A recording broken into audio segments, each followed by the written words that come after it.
I just saw Sunset Boulevard on Broadway and I did not enjoy myself. I think I just saw the winner of Best Leading Actress in a Musical perform, and at the same time, I personally didn't like that take on the story. In case you aren't aware, Nicole Scherzinger from the Pussycat Dolls is leading a classic Broadway mega musical called Sunset Boulevard right now. Well, it's in previews, except this production isn't like the other productions. The other productions are usually lavish and fancy, but this is extremely pared down, very high concept, no set, no costumes, just black and white clothes with a gigantic TV screen that lifts up and down, and these cameras, they look like these steering wheels. They get really close up on people's faces, so they're really playing with size, which was super cool. You know the really abstract production of Oklahoma that they produced a while ago? Think like that, except this one is less random and weird for weird's sake, and more standing still, looking out at the audience, saying all of the lines like that, no facial expressions, and a camera in your face. And that was the first thing that made me go, oh,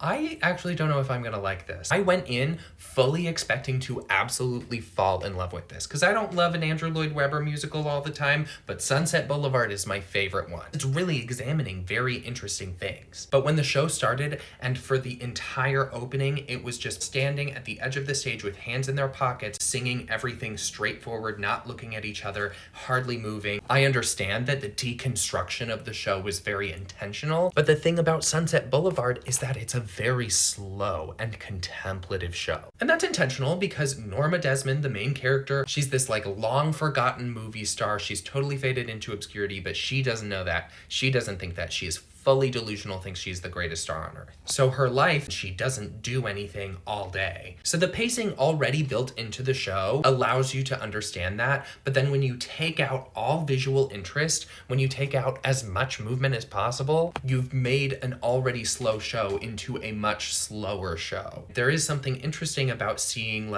the script really speak for itself, but because almost the entire show is sung through, I could just listen to the album and hear the music speak for itself. But let me tell you, I think I was in the minority with my opinion because people were living for Nicole. There were 3 standing ovations before the end of the show. I don't really get the impression that they were living for the concept, but just every time she was on stage, every time she did something a little which she did a lot. There were a lot of times where the camera was pointed at Nicole and she'd look at it and she'd go,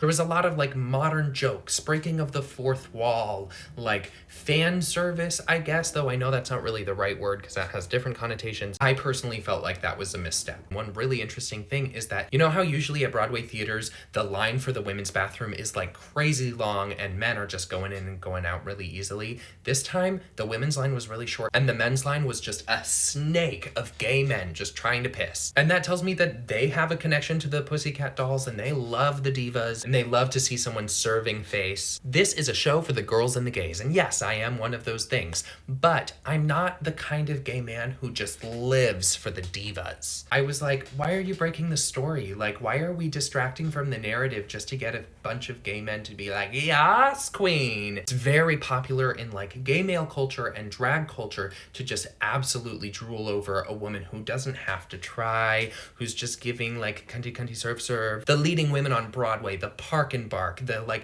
just perfect skin, perfect hair, perfect body, perfect everything. That's just not me.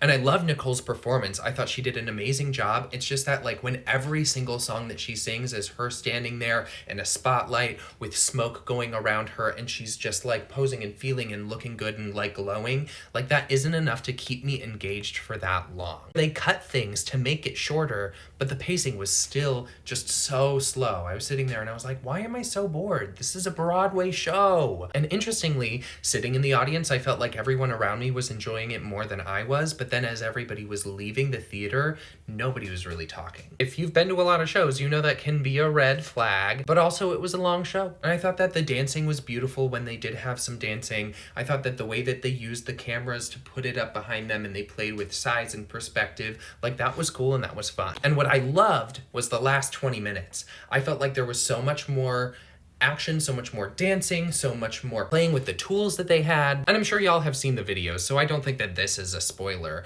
but the ending was a really interesting twist and it was clearly enough for a lot of other people, but I'm personally not gonna recommend Sunset Boulevard. But I do recommend Nicole Scherzinger, and I think that she's gonna have more stuff on Broadway coming up, and I'm so excited to see where that takes her. I'm so excited to see her get nominated for Best Leading Actress in the Musical, because she will. So I hope this helps. If this sounds like your cup of tea, oh my god, go and see it. But if you've already seen it, let me know what you think, because I'm super curious. I want to talk with somebody about this. I didn't get to go and see it with somebody.